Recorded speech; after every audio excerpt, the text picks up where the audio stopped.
নমস্কার, আপনারা দেখছেন আমজনতা ইউটিউব চ্যানেল। আপনাদের সবাইকে স্বাগত জানাই আমাদের ইউটিউব চ্যানেলে।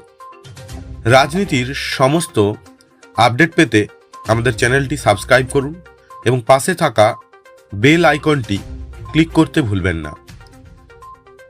পশ্চিমবঙ্গ বিধানসভার নির্ঘণ্ট আর কয়েকটা মাত্র দিনের ব্যবধানে পশ্চিমবঙ্গ বিধানসভার অন্যতম একটি গুরুত্বপূর্ণ জেলা, আজকে সেই জেলার জনমত সমীক্ষা নিয়ে আমরা আপনাদের সামনে এসেছি।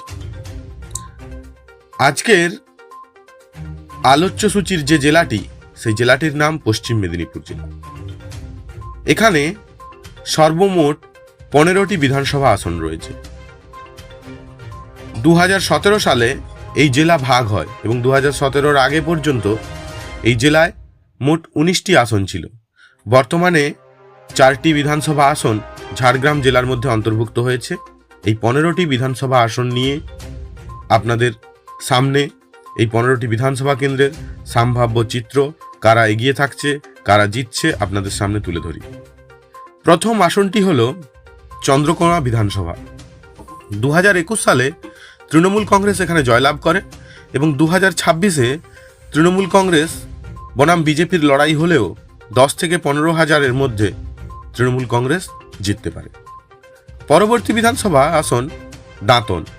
2021 সালের নির্বাচনে এই দাঁতন বিধানসভা কেন্দ্র থেকে তৃণমূল কংগ্রেস জয়লাভ করে এবং বর্তমানে বিজেপি এবং তৃণমূল এই দ্বিপাক্ষিক যে লড়াই, সেই লড়াই সামনে থাকলেও তৃণমূল কংগ্রেস এখানে 2 থেকে 3 হাজার ভোট পেয়ে এগিয়ে থাকছে। পরবর্তী বিধানসভা আসন দাসপুর। 2021 সালের বিধানসভা নির্বাচনে দাসপুর কেন্দ্রটি তৃণমূল কংগ্রেস জয়লাভ করে এবং বর্তমানে এই আসনটিতে আমরা বিজেপি এবং তৃণমূল এই দ্বিপাক্ষিক লড়াই আমরা দেখতে পাচ্ছি, কিন্তু তারপরেও আমরা দেখব তৃণমূল কংগ্রেস 15 থেকে 20 হাজার ভোটে জিততে পারে। পরবর্তী বিধানসভা আসন ডেবরা। 2021 সালের বিধানসভা নির্বাচনের জয়লাভ করেছিল তৃণমূল কংগ্রেস এবং পুনরায় 2026-এও তারা বিজেপিকে পরাজিত করে 5 থেকে 6 হাজার ভোট পেয়ে জিততে পারে। পরবর্তী বিধানসভা আসন গড়বেতা। 2021 সালে তৃণমূল কংগ্রেস এই আসনটি জয়লাভ করে এবং 2026-এও তারা 3 থেকে 4 হাজার ভোটের ব্যবধানে জিততে পারে। পরবর্তী বিধানসভা আসন ঘাটাল বিধানসভা।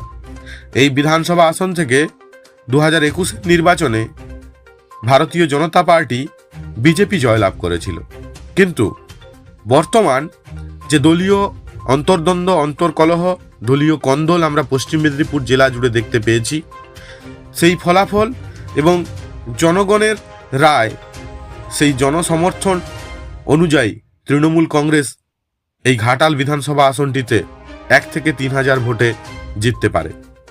পরবর্তী বিধানসভা আসন কেশিয়ারি।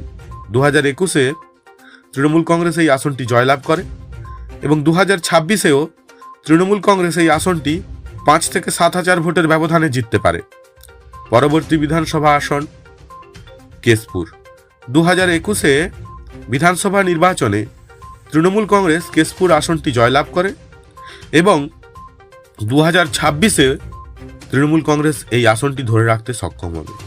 প্রায় 50 থেকে 60 হাজার ভোটের প্রবল ভোটের ব্যবধানে তারা এই আসনটি জয়লাভ করবে। পরবর্তী বিধানসভা খড়গপুর বিধানসভা। 2021 সালে তৃণমূল কংগ্রেস এই আসনটি জয়লাভ করে এবং 2026 সালেও তৃণমূল কংগ্রেস এই আসনটি 10 থেকে 15 হাজার ভোটে জিততে পারে। পরবর্তী বিধানসভা আসন খড়গপুর সদর।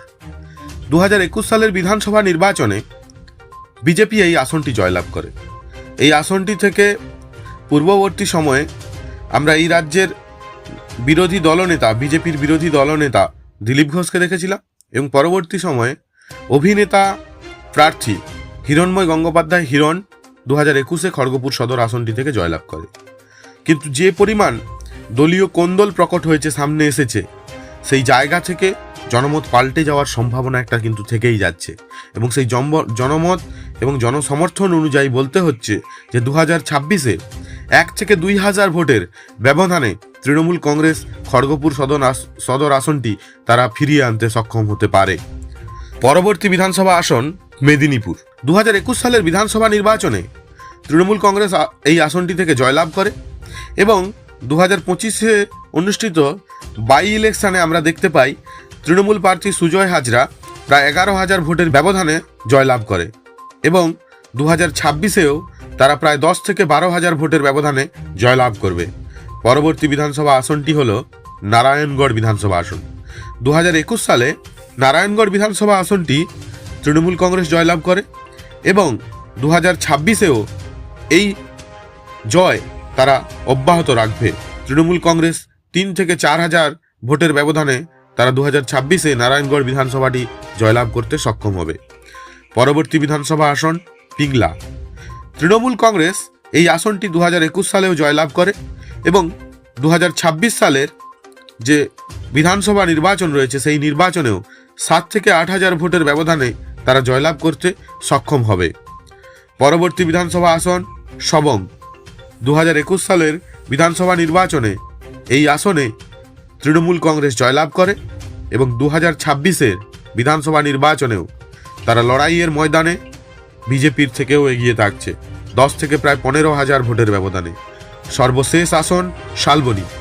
তৃণমূল কংগ্রেস এই শালবনী আসনটি 2021 সালেও জয়লাভ করে এবং 2026-এও তারা তাদের এই জয়ের ব্যবধান 25 থেকে 30,000-এর মধ্যে রেখে তারা এই আসনটি জয়লাভ করবে এবং সর্বশেষ যা ফলাফল সেই অনুযায়ী 2026-এর নির্বাচনে 15টির মধ্যে 15টিই তৃণমূল কংগ্রেস জয়লাভ করবে।